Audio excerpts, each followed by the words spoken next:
Tous, bienvenue dans notre série de webinaires professionnels. Cette année, avec l'intitulé Quoi de neuf dans l'édition, 48 ans ont été pensés comme des boussoles pour se repérer dans l'offre éditoriale de jeunesse. Plusieurs axes seront ainsi à l'honneur, parmi lesquels lancement de collections, labels et séries, mise en avant d'auteurs et d'autrices émergents ou émergentes et de nouveaux talents, maisons d'édition à découvrir, avant-première de collection à venir en 2026. Donc, vous pourrez retrouver ce webinaire dès la fin de sa diffusion live sur la plateforme Wizambly en replay. Et je rappelle que ces webinaires se déroulent dans le cadre de la 41e édition du Salon du Livre et de la Presse Jeunesse, qui se déroulera au Paris Montreuil Expo du mercredi 26 novembre au lundi 1er décembre et accueillera plus de 400 exposants autour de la thématique L'art et l'autre, explorant la question de l'empathie. Donc, pour commencer, en l'occurrence, nous allons avoir droit à une présentation des éditions Gallmeister intitulée « Les éditions Gallmeister lancent 2 collections jeunesse » qui s'inscrit dans la thématique lancement de collection. Eh bien, écoutez, bonjour tout le monde. J'imagine que vous êtes là. Moi, je ne vous vois pas, mais je suis Oliver Gallmeister, le fondateur de la maison d'édition qui porte mon nom, accompagné de Thibaut Gendreau, qui s'occupe de la relation des libraires, bibliothécaires, événementiels chez nous, et de Barbara Bessa, qui est notre éditrice star, qui va lancer, inventer, créer ces 2 collections dont on va vous parler dans quelques minutes. Pour ma part, je vous prie de m'excuser, mais moi, je vais juste faire une introduction et après, je vais devoir partir. Et puis, de toute façon, c'est Barbara et Thibaut qui ont des choses intéressantes à dire. Mais je vais commencer par vous présenter rapidement Gallmeister. Je ne sais pas dans quelle mesure vous connaissez notre maison, mais nous sommes une maison qui a été créée il y a 20 ans, pile, en 2005. On fête notre 20e anniversaire cette année. C'était l'une des raisons pour laquelle le lancement de la jeunesse, pour nos 20 ans, nous paraissait opportun. Nous sommes une maison généraliste de littérature populaire, littéraire, commerciale, ouverte à tous les genres. On a un tropisme de littérature étrangère assez marqué, puisqu'on fait essentiellement des traductions, sauf pour ce qui concerne les classiques. On publie à peu près une 40aine de livres originaux chaque année. On a une collection de poche. Et la vision de la littérature qu'on défend depuis 20 ans, celles d'entre vous qui nous connaissent ont dû m'entendre dire ça un certain nombre de fois, ou toutes les gens de l'équipe le répètent à l'envi, c'est que nous, on défend une littérature romanesque, une littérature d'évasion, d'imagination, d'aventure. Moi, je dis toujours que je veux lire comme quand j'avais 12 ans, retrouver mes émotions d'enfant. Et donc, il était pour moi complètement évident qu'on allait tôt ou tard tomber dans la jeunesse. Moi, j'ai grandi à une époque où la littérature jeunesse n'était pas du tout ce qu'elle est aujourd'hui et où il n'y avait pas vraiment de différence entre, d'une part, les genres littéraires, mais aussi les catégories d'âge. Moi, je sais que ma première émotion de lecture, c'est L'île au trésor, qui, semble-t-il, est un livre de jeunesse, mais que nous publions comme un classique normal et qui sortira dans une collection Totem, qui est une collection adulte, je pense. Donc, tout ça, pour moi, c'est un petit peu flou, mais ce que je sais, c'est qu'on a toujours cherché à retrouver les émotions en tant que lecteur. Moi, j'ai cherché à retrouver mes émotions d'enfant. Je crois que beaucoup de gens sont concernés par ça. L'enfance, vous le savez, c'est pas à vous que je vais le dire, c'est le moment où tout se décide. Et je pense que si on arrive à faire lire les jeunes enfants, les jeunes lecteurs, on arrivera à faire lire des adultes, les adultes qu'ils deviendront. Ceci étant dit, pour ce qui concerne la jeunesse, c'est une profession dont je m'aperçois tous les jours qu'elle est extrêmement complexe, extrêmement riche, très variée. Et donc pour ça, il fallait qu'on trouve une personne expérimentée, talentueuse, courageuse et un peu folle pour se lancer dans cette aventure. Et c'est comme ça que je vais laisser la parole à Barbara. Pour finir, je voulais juste vous remercier tous, parce que si on en est là aujourd'hui, si on en est à présenter cette collection, c'est parce que depuis 20 ans maintenant, Gallmeister n'existerait pas si on n'avait pas le soutien des libraires, des bibliothécaires, et de toute cette armée invisible de soldats qui défendent le livre, la littérature, les auteurs. Donc, je vous en remercie et je vous laisse dans les mains expertes de Barbara et de Thibaut. Et je vous tiens ma révérence. Bonne journée à tous. Au revoir. Soyez bons. Ouais, merci Oliver. Du coup, tu veux commencer en présentant un peu plus la maison et vous permettre de comprendre pendant 20 ans ce qui s'est passé chez Gallmeister, mais ça va être rapide. Alors, donc comme Oliver vous l'a dit, moi je m'appelle Thibaut, je suis responsable au sein des éditions Gallmeister de la relation aux libraires, aux bibliothécaires et aussi responsable de l'événementiel. Donc ça fait 8 ans que je travaille dans cette maison et au départ, pour créer une maison d'édition, il faut avoir une ligne éditoriale qui soit claire, précise et qui soit facilement identifiable. C'est comme ça que Oliver a commencé à publier des livres qui avaient 2 piliers fondamentaux. Le premier, c'est la nature, le territoire, et le deuxième, c'était l'amour du noir, l'amour d'histoires qui nous marquent avec des personnages qu'on n'oubliera pas. L'idée, c'est on ne peut pas garantir que vous allez aimer un livre publié par Gallmeister. Par contre, ce qu'on essaie de vous garantir, la première gageure, c'est que vous l'oublierez jamais. C'est le cas avec Second Island, qui est le livre qui a lancé la maison. Ce n'est pas le premier livre publié, mais Second Island, nous sommes en 2010, et il est écrit par David Vann, publié aux États-Unis sous un regroupement de 3 novellas qui s'appelle Legend of a Suicide, donc définitivement pas de la littérature jeunesse. Mais c'est le livre qui a lancé la maison parce qu'il a gagné le prix Médicis étranger et on est donc quasiment 300 000 exemplaires vendus sur 4 ou 5 exploitations. Donc c'est le livre vraiment qui a accouché la maison. On avait publié d'autres auteurs avant, notamment l'un des plus connus, c'est Pete Fromm avec le très fameux Indian Creek, qui est un livre qu'on peut conseiller pour un public assez jeune, qui raconte l'histoire de Pete Fromm, qui, à l'époque, doit avoir moins d'une vingtaine d'années, et part surveiller des œufs de saumon après avoir répondu à une annonce. Il devient ranger et va surveiller des œufs de saumon en plein milieu d'une nature sauvage, à la frontière du Montana et de l'Idaho. Donc, ça ne va pas très bien se passer parce qu'il est dans une toute petite tente et il est sous la neige. Et voilà, le problème dans notre conception de la nature, c'est que la nature, dans les livres que nous proposons, est souvent traitée comme un personnage ou comme un révélateur de l'intrigue. Et ici, chez Pete Fromm, la nature, déjà, il y a une sorte de blessure narcissique. Elle n'attend pas le retour de l'homme à la nature comme le retour d'un fils prodigue. Au contraire, c'est une fois qu'on a pris conscience de sa dangerosité et de son exigence qu'on peut ensuite s'extasier face à sa beauté. On est vraiment au cœur du catalogue.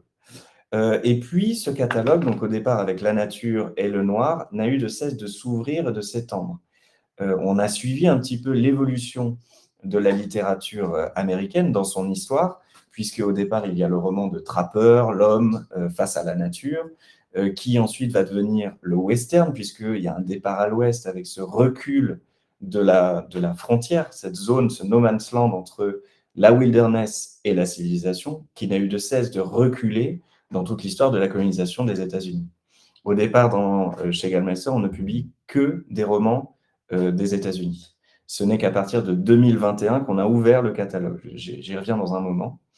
On a suivi donc l'évolution du trappeur, qui devient ensuite le cow-boy dans le départ à l'ouest, puis avec la civilisation galopante et le progrès, va devenir ensuite le détective privé, puis le policier, puis voilà, on a toute une espèce d'histoire qui passe du trappeur vers le cow-boy, vers le policier, vers le détective, et un décalement en fait du point de vue du récit, comment on raconte l'histoire. Donc, le catalogue s'est ouvert à une littérature plus policière, à une littérature policière qui ensuite s'est très naturellement transformée en thriller. On a eu des ouvertures sur des livres qui vont plus interroger la place géopolitique des États-Unis sur l'échiquier mondial. On a eu des livres qui se sont enfoncés un petit peu plus loin dans la nature, jusqu'à la publication de Sauvage de Jamie Bradbury, qui prend en fait tous les éléments qui sont dans le catalogue Gallmeister, le noir, la nature, mais qui monte le son pour aller jusqu'à taquiner le merveilleux et le fantastique, puisque l'héroïne de ce livre chasse, va dans la forêt, et sa maman lui a interdit, enfin, elle lui a donné 3 règles de vie. La première, c'est on ne s'éloigne jamais de la maison. La deuxième, c'est quand on revient à la maison, on se lave les mains, on ne rentre pas avec les mains sales. Et la troisième, c'est on ne fait jamais saigner un humain. Et en fait, cette héroïne est toujours poussée au plus profond de la nature où elle va chasser. Et en fait, elle boit le sang des animaux qu'elle vient de chasser et fait l'expérience de leurs derniers moments, de leurs derniers instants. C'est un livre aussi qu'on a tendance à mettre sur nos listes de recommandations pour la jeunesse. Bon, pas trop jeune, hein, on reste chez Gallmeister. Plutôt ados, grands ados. Ados, mais c'est vrai grands que adultes. celui-là, j'aurais bien voulu, s'il avait été au moment des lancements des collections jeunesse, j'aurais voulu le publier en young adulte. En young adulte. Ouais. Donc voilà, ça c'est l'un des livres qu'on recommande. Évidemment, dans l'histoire de la maison, quand on dit s'enfoncer un petit peu plus dans la forêt, eh bien, il faut citer Dans la forêt de Jean Egland, qui est un immense succès qui a évidemment accouché aussi de la maison en quelque sorte.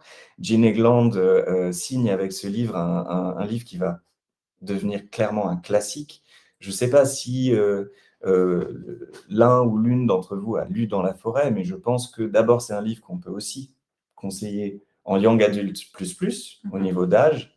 C'est devenu un classique, c'est un pilier de la maison qui raconte l'histoire de 2 sœurs qui vont en fait devoir trouver dans la forêt, qui est source de violence, qui est source d'effroi, un moyen de continuer à vivre après l'effondrement d'une société. Ce qui est très important d'ailleurs, c'est que en fait, jusque-là dans la littérature américaine, on a des livres qui parlent de l'homme contre la nature. Jean Egland écrit un livre de la femme avec la nature.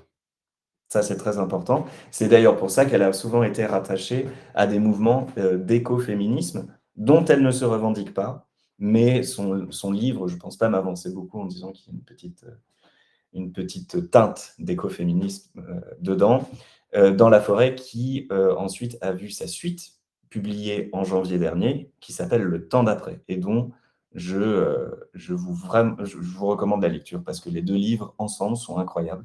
Là aussi, pourquoi pas en jeunesse. Plus, mais en jeunesse.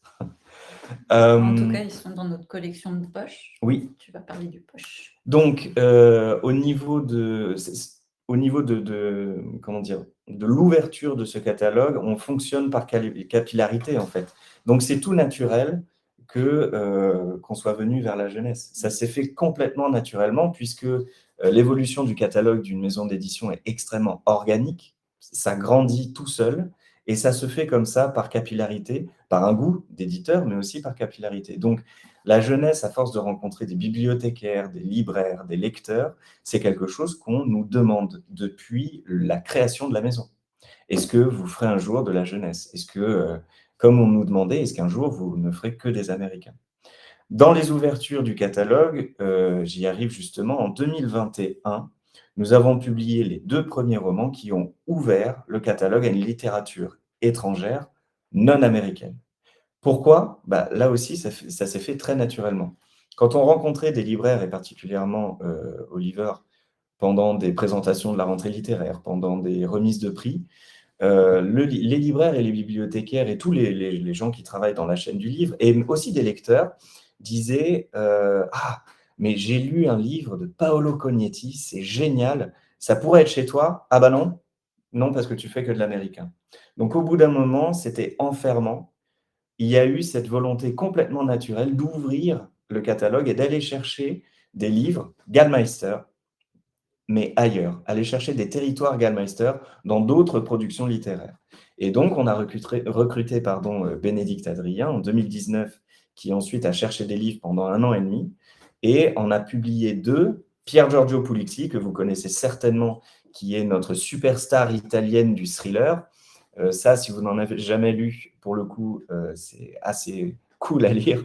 C'est le genre de thriller qui plante ses crocs dans votre gorge et ne vous lâche qu'à la fin du livre. Et puis, vous avez aussi un premier livre qui a été publié aussi en italien par Giulia Caminetto qui s'appelle « Un jour viendra ». Là aussi, on est complètement chez Gallmeister, mais on n'est pas aux États-Unis, on est dans les marches, dans le petit village de Sierra dei Conti. Deux frères, un qui s'appelle Lupo, un qui s'appelle Nicolas. Lupo est du Romal, fils de boulanger, paysan. Nicolas a un visage de prince, il est souvent à l'ombre, dans une région où le soleil pèse plus lourd que les pierres. Les deux frères vont dans la forêt, c'est Nicolas qui tient le fusil. Arrivé au cœur de la forêt, dans la montagne, Nicolas épaule, vise son frère, demande pardon et tire. On est chez Gallmeister, mais on n'est pas aux États-Unis. Voilà. Et donc, comme ça, le catalogue n'a eu de cesse de s'ouvrir. Et la nouveauté, eh ben, c'est toi, Barbara. Un mot sur nos collections, vite fait, et ensuite je te laisse la parole pour que tu nous parles de ce qui nous intéresse, c'est-à-dire l'ouverture des 2 collections jeunesse. Nous avons donc la nouveauté qui sort en grand format. Bon, bah ça, c'est pas fou. Nos grands formats, vous les connaissez peut-être, ils ressemblent à ceci, c'est-à-dire un livre sous jaquette. On a une jaquette dessus. On a changé la maquette il y a à peu près une dizaine d'années. On la retrouve dessous, mais maintenant, tous les livres sont blancs et ils sont à chacun leur propre univers graphique. Là, vous avez, moi, un petit chouchou que j'aime pour tous ceux qui aiment le roman noir teinté de polar et qui ne se sont jamais remis de Hitchcock. Ainsi va le monde, c'est top. Mais ce n'est pas de la jeunesse. À côté de ça, on a une collection de poches. Vous en avez un aperçu derrière qui s'appelle Totem, avec un travail sur les couvertures qui est assez brillant et qui a aussi un effet assez fou, c'est que en librairie, sur les tables et dans les bibliothèques, quand vous les mettez tous à côté, il y a un effet waouh. C'est un livre, c'est même une collection qu'on veut, je ne sais pas si tu es d'accord avec ça, gourmande. On a envie d'en manger plein. L'idée, vous allez voir l'idée de génie au marketing chez Gallmeister, hein, comme quand on réfléchit, c'est par la couverture, on peut donner envie de lire un livre qui est marqué Ross MacDonald, qui est l'un des maîtres du polar américain, que ce soit un David Vann, qui est de la grande littérature, mais aussi du roman noir, que ce soit Là où les rivières se séparent de Mark Sprague, qui est un... On a envie de tous les acheter absolument. Là où les rivières se séparent, qui est du nature writing assez hardcore. Bref, ils sont tous mis au même niveau. L'ambition de cette collection, c'est vous donner et donner envie à tous les lecteurs, jeunes ou moins jeunes, de lire et d'arrêter de classer les livres dans des genres. C'est-à-dire que le polar n'est pas un sous-genre. La grande littérature n'existe pas. C'est simplement qu'il y a des bons livres et puis il y a des mauvais livres. Et le polar, SF, nature writing, parfois des récits, mais très peu parce qu'on n'a que de la fiction chez Gallmeister, se retrouvent classés en même temps dans la même collection qui est notre collection de poche Totem. Enfin, on a 2 autres collections, enfin 3. La collection Littéra que vous connaissez puisqu'il ressemble à ceci. Et Littéra, évidemment, c'est notre collection de classiques. L'idée, c'est que ça fait plus de 20 ans qu'on pratique la traduction. Nos traductions se veulent irréprochables. C'est comme ça qu'on travaille en tout cas. Pour vous parler vite fait de la traduction, quand on reçoit un manuscrit en anglais, par exemple, ou dans une autre langue, on l'envoie au traducteur. Le traducteur nous remet son premier draft, son premier brouillon, qui va être ensuite relu par ce qu'on appelle un réviseur ou une réviseuse, qui est une personne qui va faire un travail de bénédictin, c'est-à-dire qu'il va avoir le texte original d'un côté et la traduction de l'autre, et il va les comparer ligne à ligne pour savoir s'il n'y a pas eu des faux sens, des contresens, des glissements, toutes les erreurs en fait qui peuvent avoir lieu pendant le processus de traduction. Je vous montre L'Appel de la forêt Cro-Blanc dans la collection Littéra, qui est une collection en fait patrimoniale de livres où la maquette a été vue pour être extrêmement lisible. C'est des livres qu'on peut lire longtemps. Pourquoi? Parce qu'ils sont imprimés en gris sur fond ivoire, pas en noir sur blanc. Ils ne fatiguent pas les yeux, etc., etc. Si un jour vous en voulez, enfin, vous pouvez vous en mettre un dans la main et commencer à lire, vous verrez que c'est assez étrange. Et puis, en 2025, nous prenons la décision d'ouvrir 2 collections de littérature jeunesse avec le recrutement de Barbara Bessa. On prendra vos questions à la fin. N'hésitez pas à réagir. Je vois des réagir. Et déjà, bonjour à tous, parce que je n'ai pas pu dire bonjour à tous les bonjours qu'on a eus, donc bonjour. On prendra vos questions à la fin si vous en avez. On y répondra dans l'ordre et avec plaisir. Barbara, je te laisse la parole. Bonjour à tous. Moi, j'ai maintenant... Waouh, j'aime pas trop compter parce que... mais quand même, j'ai donc 25 ans de métier du livre derrière moi. Donc, j'ai commencé en tant que libraire à mon tout début de carrière. J'ai travaillé dans plein de librairies différentes, des librairies, petites librairies de quartier, grosses librairies avec une plus grosse zone de chalandise. J'ai aussi travaillé en librairie de chaîne. J'ai vraiment travaillé dans toutes les typologies de librairies, ce qui m'a permis de bien connaître les problématiques des libraires et aussi de connaître le fond qui est si important à entretenir, à animer.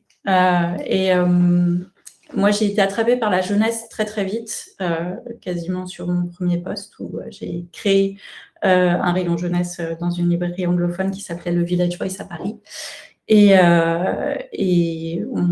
Voilà, la littérature jeunesse m'a attrapée, m'a plus lâchée. Je ne saurais pas expliquer pourquoi, mais comme disait Oliver tout à l'heure, peut-être parce que c'est l'âge où on tombe en amour de la lecture. Donc, j'ai été libraire pendant une bonne dizaine d'années. Et puis après, j'ai eu la chance de pouvoir passer dans l'édition. J'avais commencé à faire des lectures pour les éditions Brajlon. Et quand ils ont décidé de lancer la jeunesse, j'ai pu lancer la collection Castelmore. J'ai travaillé avec Brajlon pendant 7 ans. Et après, j'ai eu encore une fois une chance incroyable puisque j'ai travaillé chez Gallimard Jeunesse, donc sur les romans toujours, pour jeunes lecteurs jusqu'à young adult plus, comme on dit. Et voilà, donc j'ai eu la chance de pouvoir toucher du doigt à des grands noms de la littérature jeunesse, travailler avec des gens absolument géniaux. Et bon, je me suis vraiment éclatée pendant 7 ans, mais quand j'ai su que Oliver Gallmeister cherchait une éditrice jeunesse pour lancer la jeunesse chez Gallmeister, je crois que c'est l'appel de l'aventure qui m'a donné envie de me relancer dans une histoire de création et de lancement de nouvelles collections. C'est un catalogue que je trouve assez génial et admirable. Et voilà, et du coup... chercher des romans jeunesse qui puissent s'inscrire dans l'histoire de Gallmeister et dans cette envie de faire de la littérature populaire, de faire une passation entre lecteurs adultes, lecteurs jeunesse, parce que les lecteurs Gallmeister, je sais, c'est souvent quelque chose qui revient, ont envie de partager la passion de la lecture qu'ils ont avec les ouvrages de la maison. Ils ont envie de le partager avec des enfants et de leur faire comprendre ce qui les fait autant rêver dans ces livres-là. Donc, quand j'ai rencontré Oliver, on s'est bien compris tout de suite. On me demande souvent quelle est la ligne éditoriale de la jeunesse. Donc, c'est très, très simple. En fait, Oliver m'a dit « Je ne veux pas que tu publies des bons livres, je veux que tu publies des très, très bons livres. » À partir de là, tout est permis, du moment que c'est très, très bon. Mais surtout, ce qu'il voulait dire par très, très bon livre, c'est que ça peut aussi bien être des livres littéraires, mais aussi des page-turners, des bouquins qui nous attrapent, qui ne nous lâchent pas et qu'on lit d'une traite, qu'on finit dans la nuit. Désolée pour les parents des enfants qui donc resteront à lire très tard dans la nuit. Sous la couette avec la lampe. Exactement, ou la lumière du téléphone, et au moins ils ne regarderont pas l'écran, ils regarderont le livre, c'est pas mal. Et donc voilà, à partir de là, comme Gallmeister a beaucoup ouvert sa ligne au début américain, puis après toutes les langues étrangères, les classiques, en fait, c'est un peu ça qu'on va faire en jeunesse aussi. Alors, les tranches d'âge, j'y viens. Donc, on lance 2 collections. On lance une collection saga qui s'adressera aux lecteurs à partir de 8-9 ans. Donc, la tranche d'âge des juniors jusqu'à 12, 13, 14 ans selon les titres. Donc, on aura, à chaque fois, on précisera à partir de quel âge le livre est accessible, parce que c'est vrai qu'entre 8 ans et 10-12 ans, on n'a pas le même niveau de lecture. Donc, ça sera toujours indiqué, soit sur le site, soit sur le livre. Donc, c'est la première collection qu'on lance, Saga. Pourquoi Saga? Saga parce que une saga, c'est l'entrée dans le romanesque. Une saga, c'est une histoire qui a de l'ampleur, où on prend son temps pour raconter l'histoire. Et du coup, saga, premier grand roman, première grande rencontre avec le roman pour les jeunes lecteurs. On s'autorise tout, en fait, tous les genres, de toute façon, en jeunesse, tous les genres sont toujours très mélangés, que ce soit fantasy, aventure, enquête, voilà, il y a de tout se mélange au sein d'un même livre, souvent, donc c'est difficile de le mettre dans une seule case, et voilà, la seule contrainte, très très bon livre, qui est une super contrainte, moi je suis pour. Et voilà. Donc, on a lancé le premier titre, qui est un titre de Tiffany McDaniel. En fait, c'est grâce à elle que Gallmeister s'est lancé en jeunesse, parce que Tiffany McDaniel, c'est une autrice du catalogue adulte, un pilier de la maison. Elle a écrit plusieurs romans, mais notamment Betty, qui a été lu par énormément de monde. Et donc, Tiffany a décidé d'écrire des romans jeunesse. En fait, pendant la pandémie, elle n'avait pas trop le moral, comme beaucoup de gens. Et ces romans pour adultes sont magnifiques, mais d'une magnifique noirceur. Donc, on imagine que quand elle les écrit, c'est vrai que ça peut être assez pesant. Et là, pour se donner une bouffée d'oxygène, elle a eu envie de se lancer en jeunesse et d'écrire les romans qu'elle aurait voulu lire quand elle était petite. Donc, elle adore la fantaisie, elle a une connaissance des classiques qui est assez géniale, et donc elle a décidé d'écrire une série de romans de fantaisie qui s'appelle Les Gardiens de Baguette Magique.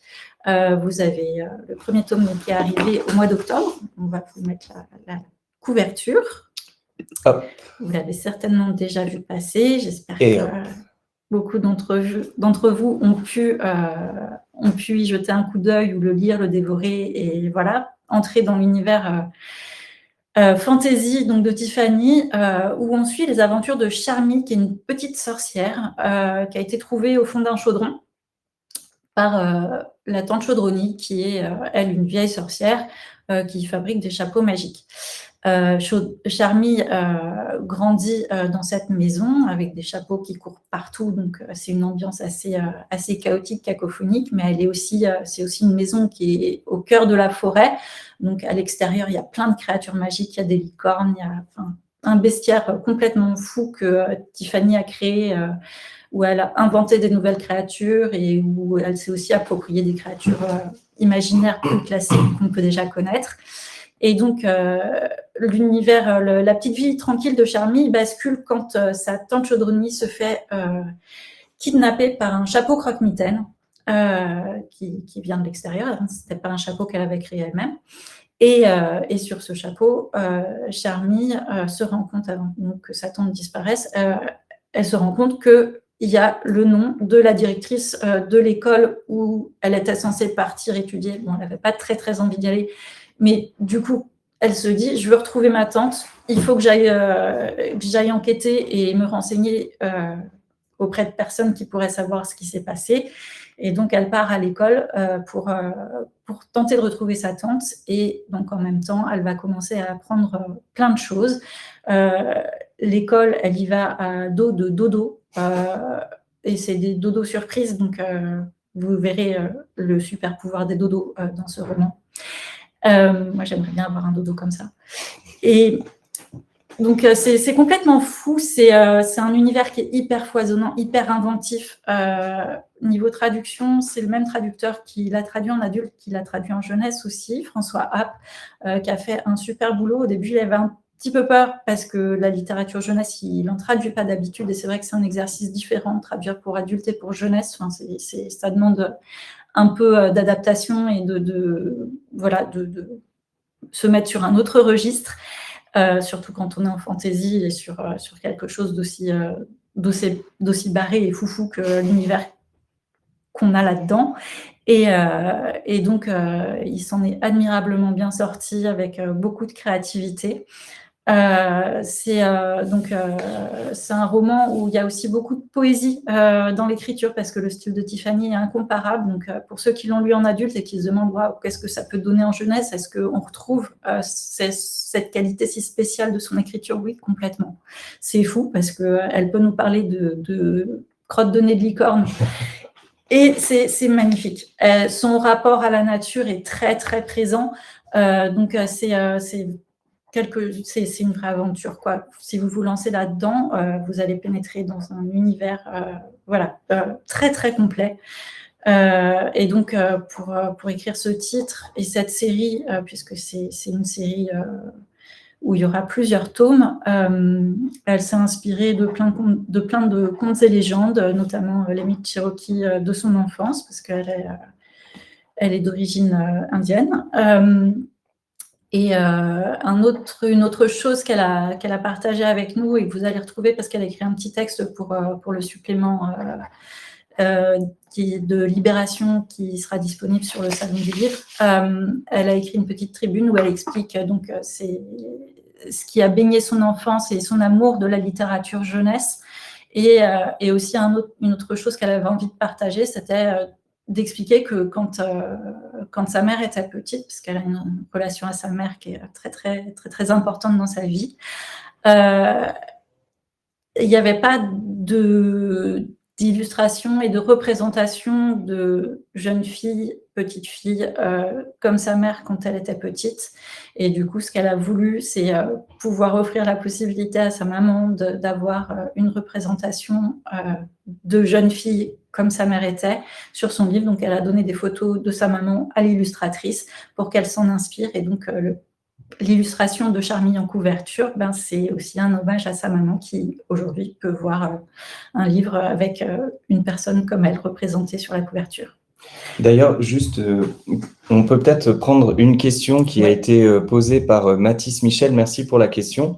La question est, est-ce que vous envisageriez de publier des formes d'écriture plus originales, je pense au roman en vers par exemple, si l'intrigue, les thématiques correspondent à votre catalogue? Je pense que ce livre-là, il répond pas mal, puisque c'est un livre où vous avez pléthore, enfin c'est ce que tu disais tout à l'heure, c'est la première chose moi qui m'a frappé en le lisant, c'est qu'on a l'impression d'ouvrir le placard et que tout nous tombe dessus. Donc, c'est déjà un petit peu le cas. Vous voyez dans le livre des illustrations, mais vous avez aussi des sortilèges qui viennent au milieu de l'intrigue et qui sont écrits comme des poèmes, avec ensuite des petites notes pour ne pas se blesser quand on les lance. Vous avez des notes de bas de page qui sont quasiment aussi importantes que le reste du texte et qui sont écrits aussi comme des haïkus, comme des petits poèmes en fait. Hein. Je peux vous en lire un juste pour vous donner un aperçu. Page 225, les baies maboules poussent sous le fond des chaudrons. C'est pour cette raison que la plupart de ces baies se trouvent toujours sur des chaudrons non astiqués. Et ça ponctue en fait tout le livre. Vous avez de temps en temps une langue qui est beaucoup plus poétique ou de temps en temps qui va se focaliser un petit peu plus sur la narration pour la faire avancer. Donc je pense que je ne m'avance pas en disant qu'on envisage de publier des formes d'écriture plus originales, si les thématiques, si le roman, si l'intrigue y correspondent. Qu'est-ce que tu en penses, Barbara? Du moment que c'est un très très bon livre, moi j'ai aucun problème. On ne s'interdit rien. C'est vraiment l'idée de... Une aventure dans la nature en vers. Si c'est un bon livre, let's go. Exactement. Donc pour Tiffany, donc le premier tome est paru en octobre, le deuxième tome arrivera en avril 2026. Où on partira dans une ambiance plus Égypte, momie, et avec toujours une enquête, puisque c'est le mode opératoire. Donc là, on va avoir, quand Charmille va aller visiter une ville dans cet univers égyptien, Il y a des disparitions inquiétantes et mystérieuses de momies. Elle va se lancer dans une enquête pour découvrir qui est derrière ces enlèvements. Donc voilà, c'est une aventure plus estivale parce que ça se déroule pendant les vacances d'été, donc on ne retournera pas dans l'école de magie du tome 1 pour ce tome-là. Mais voilà, encore plein d'inventivité, de créativité et voilà. C'est en avant-première qu'on vous met la couverture. Oui. On l'a reçue il n'y a pas longtemps, je crois. Alors, la couverture pour celui-là, on vient de finir de faire l'habillage nous-mêmes, parce que l'illustration, on a repris les mêmes illustrations que l'édition américaine, mais on met nos propres couleurs dessus. Voilà, donc voilà pour Tiffany et son univers. C'est une série, chaque tome, c'est une aventure complète. Donc, on ne reste pas sur des gros cliffhangers, ce qui est plutôt bien pour cette tranche d'âge-là, d'avoir vraiment une histoire complète. Et voilà. Ensuite, je vais vous parler d'un autre roman et d'un autre auteur. L'auteur, c'est Gordon Korman. Vous le connaissez peut-être déjà parce que c'est un des auteurs de la série des 39 clés chez Bayard. Il avait aussi publié le titre « Mon père est un parrain » chez Gallimard Jeunesse. Et là, donc, tout début, quand je suis arrivée chez Gallmeister, je cherchais des romans d'aventure pour la jeunesse et d'aventure, et j'arrivais pas à trouver des textes qui me convainquaient. Et du coup, j'ai dit, bon, bah, ok, je prends celui-là, ça n'a rien à voir, c'est pas une aventure dans la nature, mais en même temps, à cet âge-là, l'aventure, elle est aussi bien au coin de la porte, au coin de la rue, que dans la cour du collège.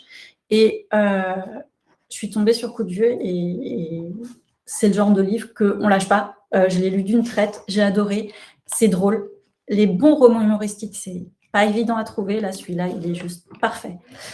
Coup de Vieux, c'est l'histoire de Dexter, qui est un garçon qui a une douzaine d'années, qui a été confié à sa grand-mère par ses parents qui sont partis travailler à l'étranger. Donc, Dexter, depuis ses 6 ans, en fait, il vit avec sa grand-mère qui a eu la flemme de remplir les papiers pour l'inscrire à l'école parce que, voilà, paperasse trop. Et donc, à la place, elle l'inscrit dans sa résidence de retraite où elle vit. Et dans la case âge, elle a mis 60 ans au lieu de 6 ans, puisqu'il avait 6 ans à l'époque. C'est passé impeccable. Et donc, Dexter, ça fait 6 ans qu'il vit dans la résidence de retraite. Il boit le thé avec ses copains, qui ont tous plus de 80 ans. Il joue au bingo. Il a une petite vie tranquille. Il apprend plein de choses auprès des résidents de la maison de retraite. Notamment, il prend des cours de maths avec Léo, qui est un ancien ingénieur qui faisait partie de l'équipe des ingénieurs qui avaient craqué le code Enigma pendant la Seconde Guerre mondiale. Il prend des cours d'anglais auprès d'une autrice de best-seller du New York Times. Donc, niveau éducation, tout se passe bien. Voilà, il suit son petit bonhomme de chemin. Lui, il n'a aucun souci, sauf qu'à un moment, l'administration a un souci avec lui. Il se rend compte qu'il aurait dû être scolarisé et aller au collège. Donc, il y a quelqu'un qui vient le chercher, qui lui dit « Dexter, va falloir aller au collège ». Et il a l'âge d'aller en 5e. Et là, le choc culturel est énorme. Il ne comprend pas pourquoi ces gens s'infligent autant de contraintes horribles. Cette sonnerie qui sonne toutes les heures au collège, stridente, désagréable. Enfin, c'est pas du tout son rythme de vie. Il n'a pas du tout envie de rester là. Il va rencontrer d'autres enfants, ce qui est plutôt cool a priori, même si lui n'est pas spécialement en manque de copains. Mais surtout, il comprend pas leurs repères, leurs valeurs. Il a une façon de voir le monde qui lui est très personnelle. Il va rencontrer une jeune fille qui travaille au journal de l'école et qui a décidé de faire son portrait parce qu'il est trop bizarre, donc ça va faire un super portrait pour le journal de l'école. Il s'attire la jalousie d'un garçon qui est fort en tout, fort en foot, fort en maths, mais Dexter est meilleur en maths parce qu'il a eu un super prof particulier pendant des années. Et donc, ça va être toutes les interactions de Dexter avec ces nouvelles personnes d'un nouvel univers.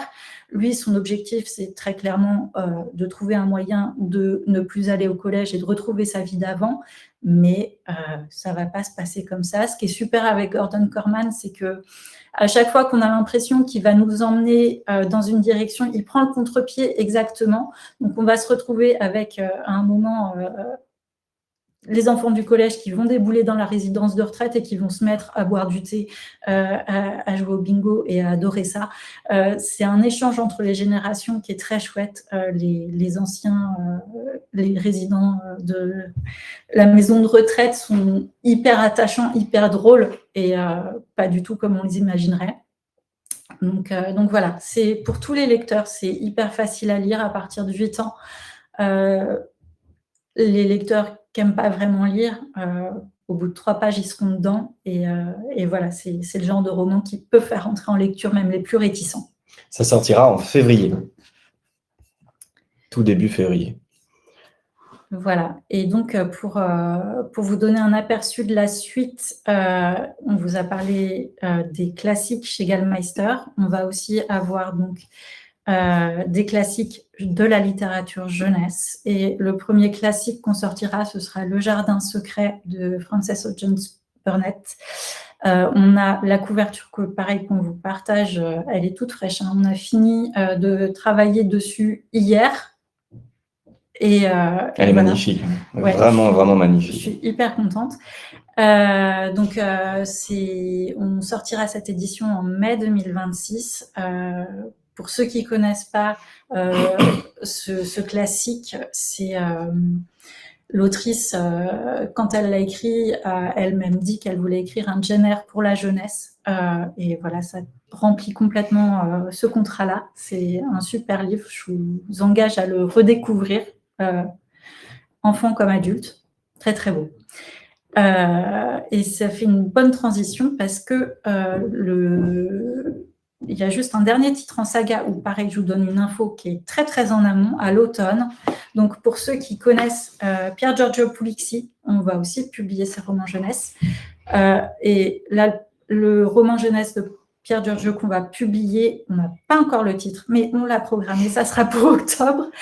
Et voilà, pour vous donner un ordre d'idée, il y a une ambiance à la Stranger Things et c'est hyper efficace et très, très chouette. C'est le scoop. Ouais, c'est un scoop. C'est un scoop.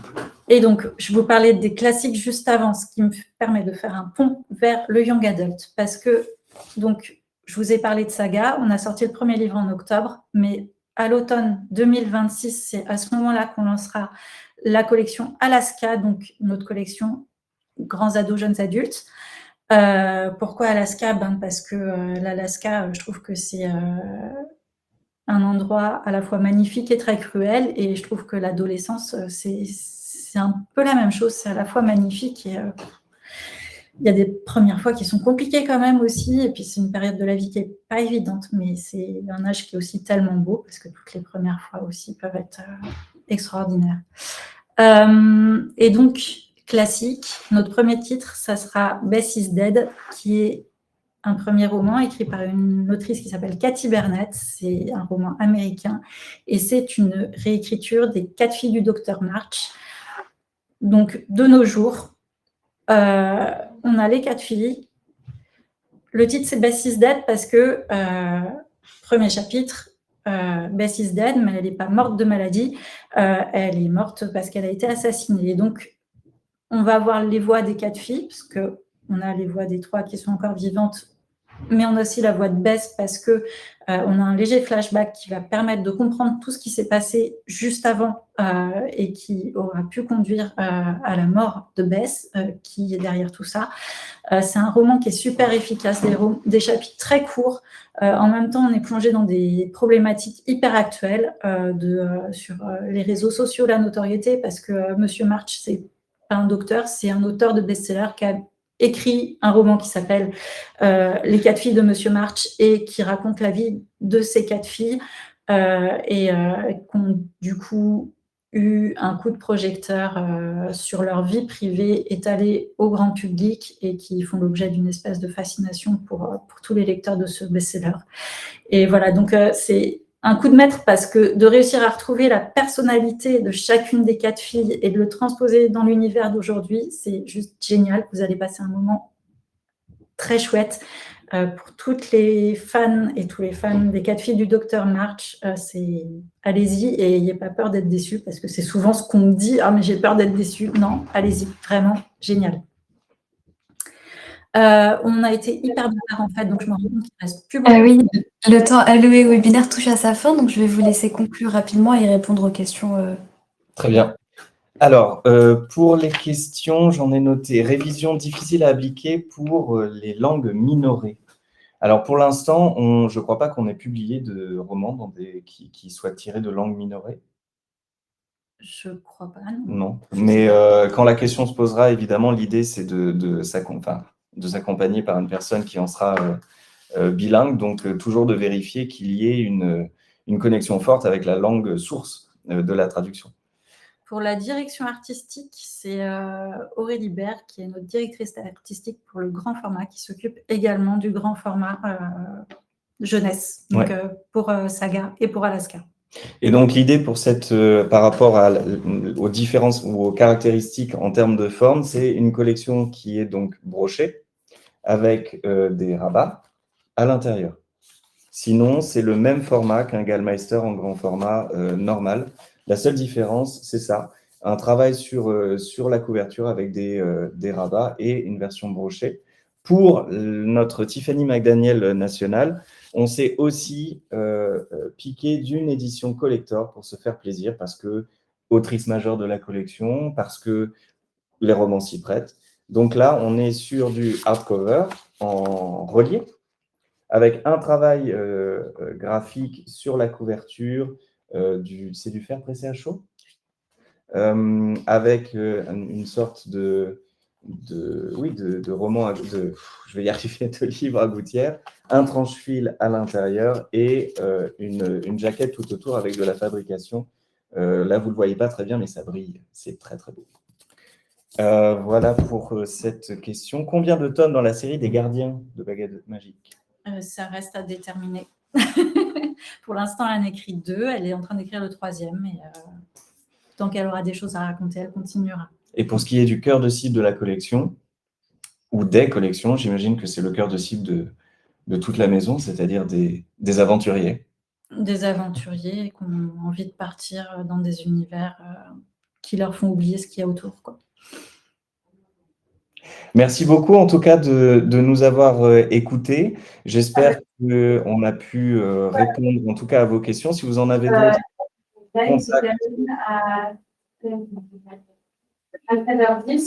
Merci infiniment Thibaut, Barbara pour votre présentation.